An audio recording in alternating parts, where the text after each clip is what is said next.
Welcome, listeners, to another episode of the Sequoia Breeze podcast, a breath of fresh air for your homeschool. I'm so glad you're back and joining us today as we talk with HST Amy Griffin and tackle the subject of teaching science in your homeschool. Hi, Rebecca. Hi, Amy. I'm so glad you're here with us this week. What a cool experience. I'm so happy to be here. Oh, great. So tell us a little bit about you. What's your background? What's your family like? Yeah. So this is my 5th year with our schools and various names. I have 3 kids. I have a 21-year-old daughter who is a junior in college, and she's in Spain this semester. Oh, how fun. I know. I'm living vicariously through her. Right? Yes. It's awesome. And I have a freshman who is at Boise State. And then I've got my little junior high school kiddo back at home, and he's loving all of the attention. Not really.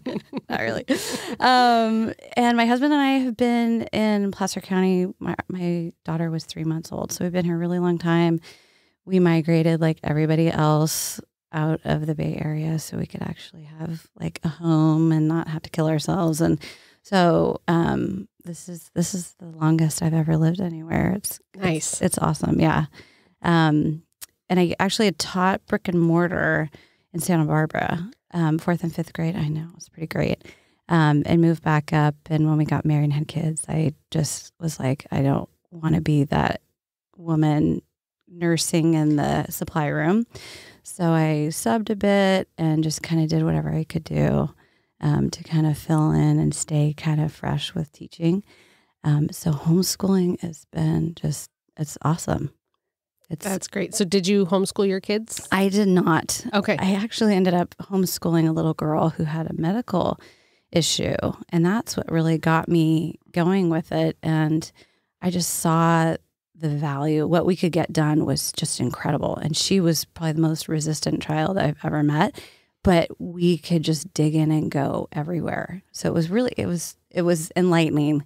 Like, what an interesting experience. Yeah, it was great. That's super cool. Yeah. So my science background is I backed into it. I keep hearing that. Yeah. I've heard that story a couple of times now in the booth. Isn't that funny? And so I would not sit here and be like, I'm some expert at all. But I got involved with a maker education program. And I was their director of curriculum. So I'm writing lessons, TK to 8, and just everything from like light and circuitry and robotics and just really fun stuff. And really just dove right into it. And I loved it. I had no idea that I would love it so much. And I had decided I was not a science girl. I'm like, oh no, I'm not, that's not my thing. That's not my jam. And it actually is my jam. And so I think I serve as representing this person who has made this decision. So when I see kids come to me who are like, oh no, science isn't my thing, I'm like, hold on a minute. Hold on, I got you. So, because I'm that person. And so, just opening my mind up to trying new things. It's been so enlightening. So I actually went back to school and got my maker education certification. And I'm just love it. So if some of us aren't familiar with that term, maker education, what are we talking about? So it really encompasses everything in a way. It's a movement that started a guy named Dale Doherty. He would do these giant maker fairs, and it was like Burning Man for kid-friendly burning. Literally, you'd be like, wow. So he started a magazine. He started these maker fairs around the world. It's global. So things that kids create. So anything that anybody creates. It can be forging, like metal, huge masterpieces.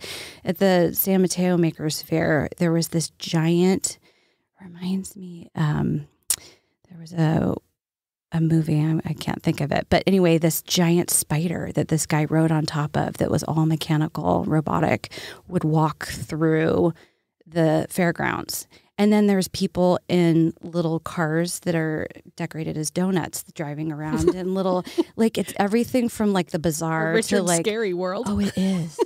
Anything your mind can come up with. And so it basically giving you permission to just go.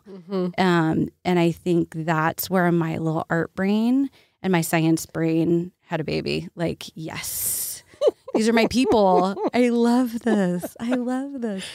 So how did you then translate this like newfound, this is all pretty interesting to teaching? Yes. Yeah. So really, I feel like STEAM kind of those, I feel like the maker world and the educational side, STEAM would be the translation. And so because they add that little A in there and get the art in there, I feel like it really expands the whole idea. So you're bringing kids in who, again, are like, I'm not good at that. You're like, hold on. You actually might be, there's the S, the T, the E, the A. You got to be good at one of those things or just at least an open mind. I'm looking for a crack, like just the tiniest opening in that door or window, and then you just bust through. Then you can introduce the stuff. They're like, me, I don't really want to do that. Or it doesn't make sense in isolation or, so I think that's how I approach the whole thing. Okay. And so I think they put out the science. They wanted a science teacher for GHVA for junior high. And I was like, oh my gosh, yes. And I think, I'm not sure if there was anybody else applying for that. I think people are scared of junior hires, and I think science is scary. So I think those two combinations of things, and it's kind of a golden time because little kids are like, yeah, I'll do anything, and open and just super creative, and science doesn't scare them anything. All of a sudden junior high happens and they're like, I can't do that. I can't do that. I'm not good at that. So they lose their confidence. And so I really was like, no, hang on. So that's... Because they're finally old enough to actually do something. They are. And especially girls. I hate to put a gender thing on it, but I feel like a lot of girls are like not given permission to get in there, and I'm just not good at that. At least my experience, the kids that I've seen come through the doors, the boys are a little bit more open to it. But anyway, yeah, that's how I backed into it. Yeah. So we're talking to homeschool families. Yes. So how do we take your big ideas about science and turn that and apply it to our daily lives in our homeschools? Yes. Yeah. And I think the beauty of homeschool is that you get to write the script always. And science, in the classroom before 5th grade is because they test in 5th grade. So it just doesn't happen. So you know that you're doing at least 80% more than's happening in brick and mortar because they don't get to it. Those poor teachers just don't have time on top of everything else they have to do. So you're at a plus always. So I think if you go into it like anything I do is awesome. So I think availability of supplies is a big thing. And I know one thing is just like, how do you not turn your whole house upside down? Right. And like, oh my goodness, our whole house is this big science lab. So relegating things to areas, obviously, and I think if you realistically look at your year and you look at the standards, and if you're a rule follower, you're going to want to just like hit all of that stuff. The non-rule follower people are probably talking to the rule followers, right? So, rule followers or people who are in their first or second year of homeschool and they're still shaking off unraveling the fear of doing it wrong and the desire to maybe match what they think might be happening in brick and mortar. So, yeah. Giving yourself permission. Yeah.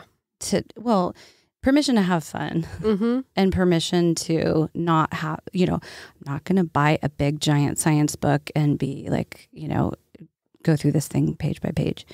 I think once you unravel from that and you look at the standards and you look and really just find out what your kids are interested in, you take a deep dive.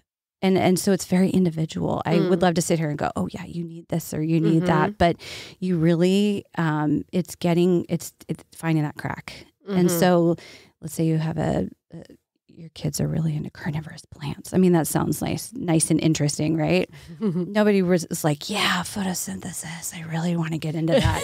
They just don't. But here's the way to back into it is like pick something that's kind of like, ooh, that's interesting. Well, how does that work? Why does that plant have to eat anything? I thought the sun provided the food for that plant.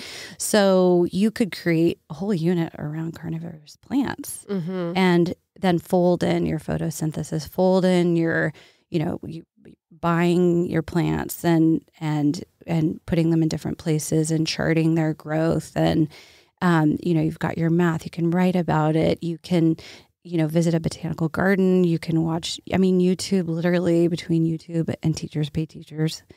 I just like the world is your oyster, and which can also be overwhelming.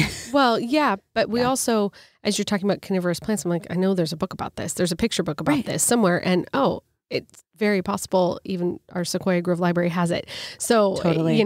There's so many between a local library and our school library. Yes. You can find all kinds of stuff. Yeah. Really, honestly, the wealth of just information, books, everything that we have here is just it's really rich.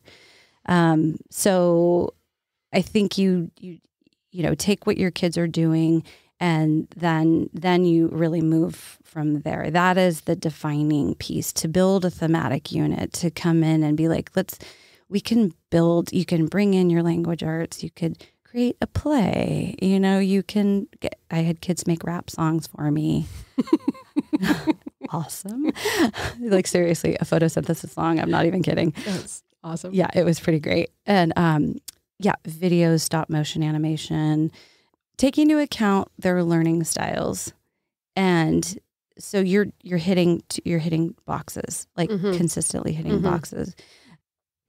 So while you're talking about sometimes science topics that you cover can be fairly individual, because sometimes the specific topics don't really matter. It's more learning how to be interested in science, how to explore science, what the scientific method is, and basically understanding about plants or the water cycle or some of those kinds of things.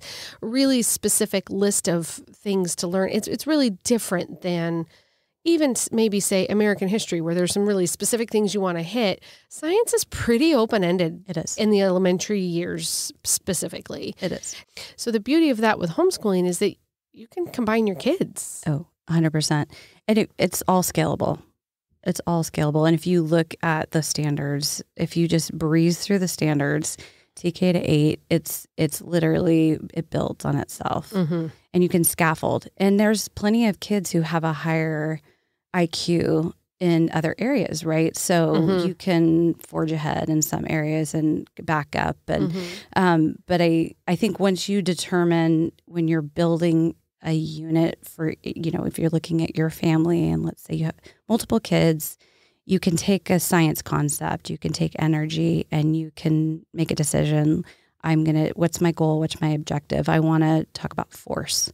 So you're talking about push-pull with the babies. You go all the way up to, sound and, waves. And so you can start with what it is, and then you can take that and build lessons individually, but you can still have the same conversation with your whole family. So, and once you choose your content and decide and find content that works for each of your children, it's pretty individual. You can come back and get everybody and come and find, do that field trip and get everybody back together. So at our house, we're learning about birds right now. Yes. And so I have 3 of my kids focused on that together, and they're in 7th and 5th and kindergarten. And so the 7th grader obviously gets it a lot more. And we're talking about structure of structure of feathers.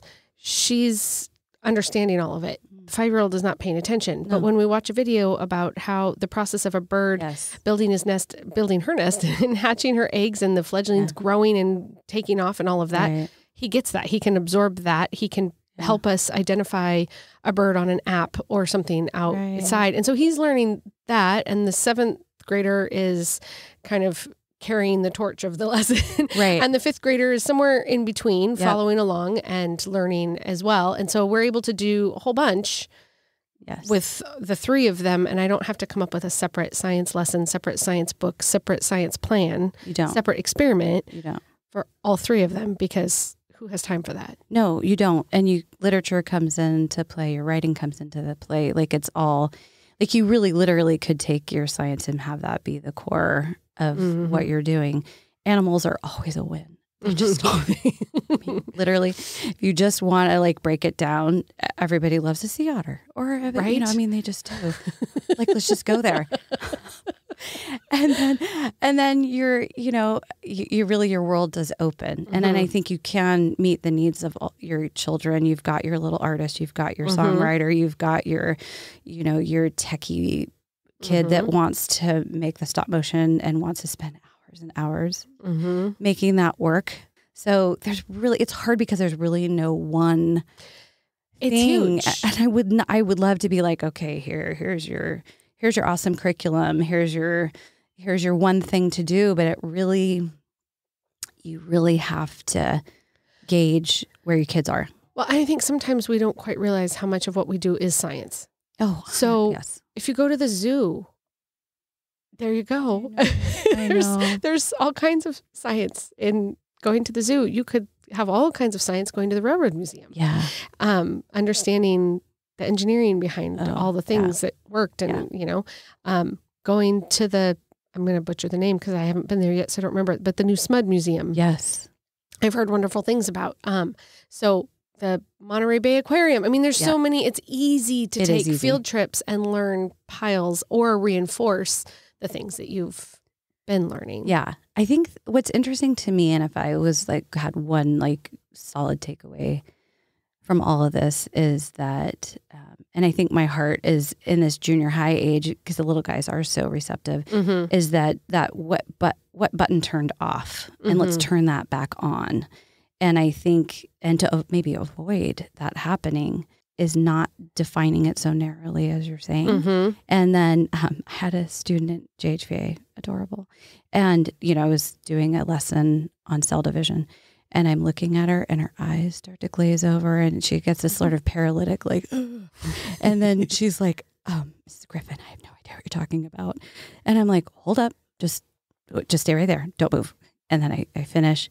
And I'm like, stay after class. And so she hung out with me, and she's like, I'm just not good at science. And I'm like, okay, so you're my like tech girl. You are my tech girl and you have a YouTube channel. And so your brain that does all of that is the same brain that is sciencey. So don't define yourself as I'm not this person or that person. And tell me what you do know that we talked about. Like just rewind. Tell me what you didn't understand.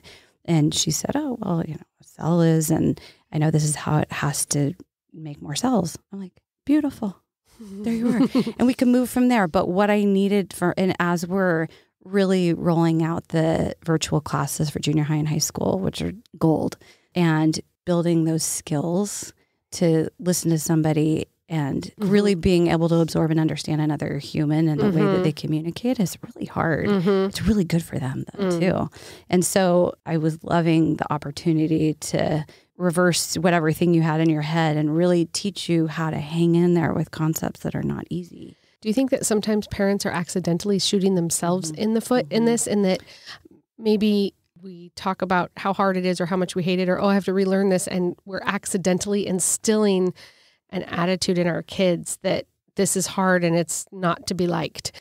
Model the struggle. Because if you don't model the struggle, let them see you work hard to learn something. You have to. And reap that reward. Yes. Yeah. And I think that, you know, there's no growth without the struggle, and we don't want them to struggle, really, as moms. Right. But they kind of have to sit with some discomfort and trying to figure things out. But that's the maker mindset. That's a science mindset. That is, you know, you're going to stick with this and you're going to fail. It's not going to work. And even with the science experiments I do, like, they don't all work. They don't all work. So, what do? You fall apart. You know, let's go tweak it. What's that grit? What's that resilience look like? So science serves that purpose, but we have to present the opportunity for them to fail and figure things out. And that's kind of my goal with my classes or my mission. And I think in science, failure is not defeat. No, I mean, I think we sometimes put those two words together in our heads. Failure and defeat are all the same thing. We do. But they're not. We do. Science is something that, because a lot of us either aren't comfortable with it, or it's not our go-to thing, or, we don't have time, we're too busy reading and doing math. And so science gets pushed off to the side, and it's easy to feel that we failed at that. And so then we feel bad about science. And so now we don't even want to touch it. And it's this big cycle.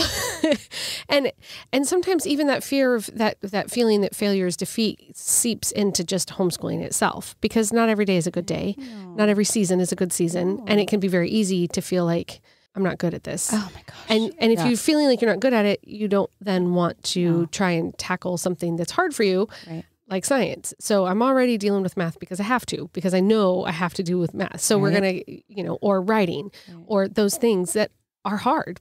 They're new, and we're creating new brain paths. I mean, how important a work is that? It is. And such an emphasis on those two. Right. But as you said, you can do science. You can do those things through science, and now you're like totally winning at this gig.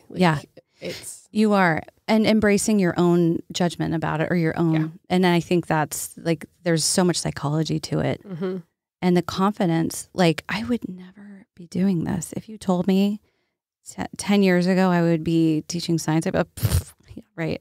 I don't know everything. I don't have a master's or, some big degree, but I love it. But it sounds like kids. I love kids. You embrace curiosity. I do. Talk about curiosity a little bit. I do. I just think it is the core of it's the whole story. You've also seen the opposite side, right? When they're not, when you see a kid that's not curious and they've sort of that light's dimmed, it's scary to me. So you want to get that back. Like, it's in there somewhere. You got to dig a little. Because there's something. You'll find it. And then you're in. And then they're open to talking to you and continuing to trust and I can take you on this journey of learning and continuing, but staying curious and staying willing to keep trying. And I know I have a hard time, because it's easy when they're little and they want to go down a rabbit hole to be like, oh, sure, it's all learning. And it's, the list of things to do isn't quite so long. Yes. And as they get older, you're like, no, you may not go down that YouTube rabbit hole again, because it will take us all day, and then we'll be behind, and then and it can be harder to foster that curiosity when the list of things to sort of be done and dealt with. And that's the truth. That has to happen. And you don't want the light to dim, but you have to get things done. Right. So there is a balance. There's a balance. The reality to all this, and you could be pie in the sky, is that you do need to get things done. Back to my little homeschooler, Grace. She very resistant. School is not her thing, and super behind. So one of her great loves was SpongeBob, and I'm like, okay, all right. Like, I had heard SpongeBob, like, on and on, and so I was like, all right, I'm just going to go with it. So I looked up the author and the creator of SpongeBob. He was this marine scientist teacher down in Southern California. Stephen Hillenbrand, I think is his name. And he created SpongeBob to help teach his students about the intertidal region. Yeah. So I'm like, oh my gosh, this is gold. This is absolute gold. So you anthropomorphize the, animals. How fun is that? So we did a biography on him. We, then talked about the intertidal zone. You can talk about tides. You get into the charts, like how do tides work, moons. I mean, you're off to the races. And it started with SpongeBob. Minecraft is another one. Right. Oh, and Miss Kelly Soper is queen. Even thinking that a lot of not sciencey kids might love cooking. Oh, and then you've got all kinds of, I noticed that this coming up here, there's a sourdough club. I saw that. Like, how awesome is that? And how much science join? goes into sourdough? I know. I looked at it. I'm like, I can put all my kids in it. So then I get the sourdough. I'm really good at eating sourdough. I'm like, I'm in, I'm down. And I have grown sourdough. I'm not an expert at it, and it hasn't lasted. But like this thing is like exploding in the back of my fridge, and there's all kinds of science happening. What do you think? Science experiment? Look at the back of your fridge. And when we did mold, and oh my gosh, the kids were so tattling on their families, like the fungus and the mold conversation. You should see what's in the back of our fridge. I'm like, oh well, yeah, I mean, your mom's doing her best, but yeah. Yeah. And please don't touch anything. We have to be very careful. We're not like spreading disease everywhere, but it is super fun. What do elementary kids really need to know about science? Do we need to worry as parents about holes in their knowledge of science? I think that if you take the skill sets, the underlying skill sets of that grit, of that curiosity, and you build on their interests, I think you cannot go wrong. If you ask a kid in brick and mortar their favorite day of the year, it's going to be the one day the teacher did the one experiment, or it's the science day. One, you could set out and just be like, I'm going to do one experiment outside of my comfort zone a semester. You could start there, and like, you guys, hey, let's check this out. Exploratorium has science snacks. It is a fun website. Oh yeah. Love Exploratorium. But science snacks are these very easy, most of the supplies you have at home, experiments. There's a ton of them in there. So you literally could set them to task. Okay, guys, here's a website. Everyone pick one, and let's just do it. We're just going to get it on the calendar and do it. And get together with other families, swap, I mean, you plan one, your friend plans another one, and then whoop, and there you've got two already going, and you only have to prep and plan for one. And it's way more fun to do it with other kids too. And then there's always nature hikes. Oh, for goodness sake, yes. I mean, open the door. Yeah. Done. It's done. Yeah. And that's easy. And there's all kinds of, if you're in the Sacramento area and you've never been to FEU, go. Oh, I know. It's so wonderful. And then we're so blessed with the foothills and the mountains, and we can see all these different, and the coast. I mean, we really can. Within just a couple hours, and it doesn't matter where you are within our Sequoia Grove family, this is true. You can see so many different climates and ecosystems. And it is so true. It's so true. It is it's out your back door. Obviously I'm a giant fan of our Adventure Academy classes, but and use those. They're once a week. Use them to give you a little bit of idea, have some ideas. And our whole goal is to spark a little bit of interest. It's not this like whole meal. It's just back to the snack idea, right? Like it's a little bite, a little taste. And then hopefully giving parents enough of a little bit of support or ideas or curriculum support to move forward and do things on their own. And sometimes, on a sideways note, that while one kid is getting this science snack through an Adventure Academy class, another kid can get some one-on-one time with you because this one is fully involved in something that you use it. It's so, use it. Yeah. No, it is. Or I have all three, all 3 or 4 kids in a class, and I'm, awesome. It's great. You can read a book for half an hour. Oh, please. Hey, if mama's not good, nobody's good. Got to put the oxygen mask on first.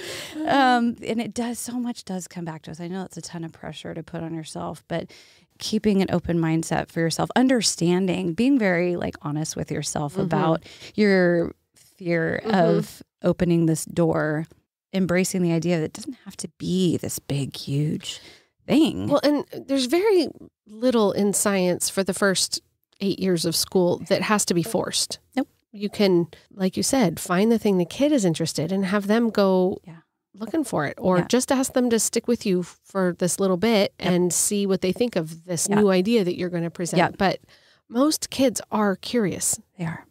And so letting them dig into that continues to validate their curiosity. And so they will continue to be curious. And God bless the internet, good or bad. Right. It, with supervision, you ask a question like, I wonder why frogs are albino. I don't know. And then off to the races, you're researching, and then, oh my goodness, we found a little documentary, or we found something to support, and then we can go see one at a zoo, the albino alligator down in San Francisco or whatever. It's amazing what you can find. I know nothing about physics, but I can't pull my kids away from Mark Rober. Yes. So that squirrel one is just it's hilarious. There's a little zoology. I love him. So much good has come from that man. So much good. It's a pretty deep pit you can dive into in the things that he's presented, and even anyway. We could go on and on. Yeah, we could. We really could. But I love it because it makes it accessible. So he's making it accessible. He's making it high interest. So high interest, always high interest. Again, if you look at those standards and they make your head hurt, it's okay. There are so many resources out there for things that you don't have to understand at all. You don't have to like it all, but you can present your kids with a feast to see what attracts their attention. Yes. Even if you did like the Kiwi Coke crate, take advantage. I mean, the quality of the information that's coming to you, it's not just a toy. Like really look at what they're sending you. They're really good lessons. Mel Science is great too. They're just, there's people out there that understand that this is a problem and they're going to give you everything. One, here you go. And even if you did those, you'd feel like, okay, I'm doing something hands-on, and just keeping it hands-on. So I get emails from Supercharged Science all the time advertising free classes. She gives really thorough explanations, all kinds of experiments. They're really I do like them. I think they can be a little showy for what they are, and it depends if your kids are like, yes, if they're like the character that they're presenting, awesome. If they're like, ugh, then maybe not. Right. But whatever they're attracted to that's speaking to them and speaking their language, I'm all about it. In class, sometimes I would say things and someone would be like, I'm not understanding what you're saying. And I'm like, can anyone speak kid to the other person and explain? And they say it in kid speak. That sounds the same to me. And they're like, oh, that's what she was. Okay, good. Thank you. Moving on. And it just makes me laugh so hard. We all have our language and ways of communicating. And that's okay if it's not me or Supercharged or this person or, it was Bill Nye back in the day, but, like whoever it was, and people don't do and don't like. It's pretty personal. I know one of my daughters is really artistic, and there's a lot of engineering that goes into sculpting. Yes. Like she's got grand plans for a horse made out of pumpkins. I don't know how she's going to put You're going to have to send me a picture of that. Right. I'm going to have to see that. But I'm like, okay, but how are you going to make it stand? So there's all kinds of mechanical and engineering things that can go into. I've started to notice. I notice so many things because of my kids. Like I look at a sculpture now and I'm like, how do you do that? How do you put that? Like, how did that kid's mom? Mrs. Da Vinci, how did that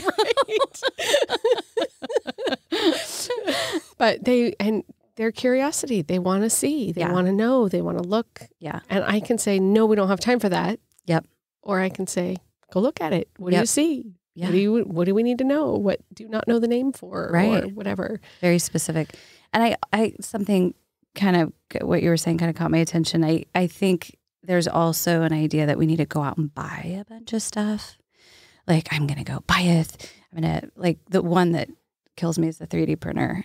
Please don't buy a 3D printer. Like, just that really expensive things that a lot can go wrong with, and that work sometimes, and that, and the value. Okay, so what's the value? What's the value of the thing that you are buying? A telescope, or first of all, look at the lending library to see if we have anything that you can borrow.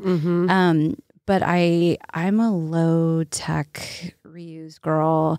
That if you want to build a model or you want to do something, go get some cardboard. Like I'm a little obsessed with cardboard, but just look around your house, see what you have going, and work with what you have got at home. And if you need a curiosity box in the corner, you just throw stuff in that, just go hit it and give them a glue gun and go make me something.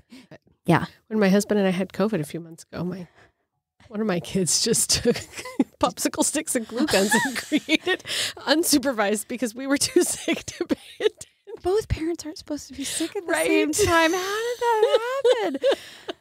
You should go play the lottery, lady.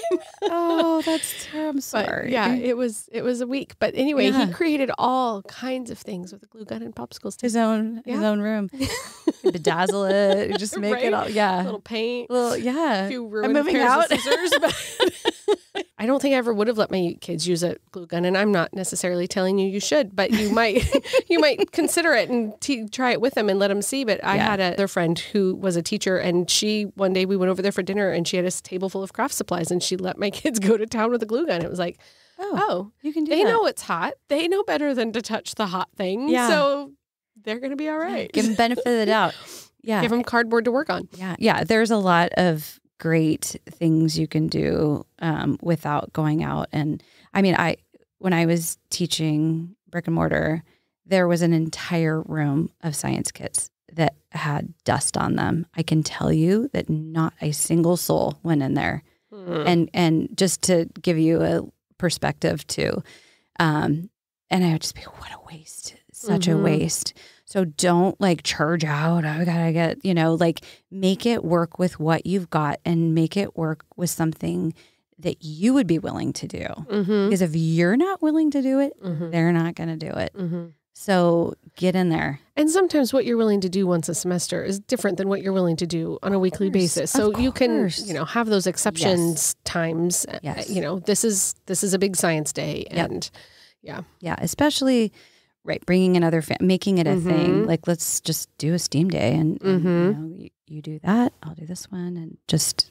Pretty cool. Yeah. And break up the littler kids with one mom and the bigger kids with one. 100%. Yeah. I mean, that's just a win all the way around. Yeah. We didn't even touch on high school science. I think that's a conversation for a different day. Because we're getting long. Sorry. But I think all of this that we've talked about, if we can help kids keep their curiosity, learn how to explore, experiment, and not see failure as defeat, then they're ready for high school science. They really are, because it does get very challenging. And that's really where the rubber hits the road for those skill sets. So they're faced with some harder things. If they're like, if they have that confidence going into it and haven't decided they're bad at it, it's a win. It really is a win, because you're just like, I'm here to learn. So high school, and I would defer to our many we'll hit that another day. So many wonderful science teachers. Really good. Yeah. Well, thank you so much for being here with us, Amy. I appreciate it. We talked about several different resources in this conversation today, so those will be in our show notes. We hope that you learning coaches and parents are feeling encouraged to try a little bit of science, dabble your toe in it, keep your kids curious, and don't be afraid to explore. So thanks, Amy, for being here. Thanks, Rebecca. Tell us, what do you love about homeschooling?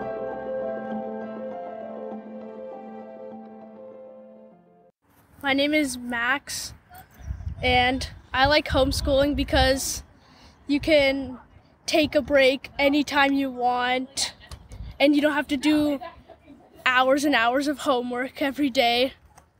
My name is Mercedes, and I'm second grade, and my favorite thing about is we get to spend time with people and our family.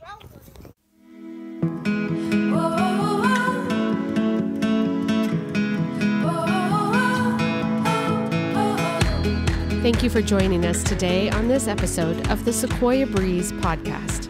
I hope it has been a breath of fresh air for your homeschool. I have been your host, Rebecca Lasavio. I always love to hear from listeners. Please send me an email at podcasts@sequoiagrove.org and let me know what you're thinking, what you enjoy, questions you might have, or ideas for future podcasts.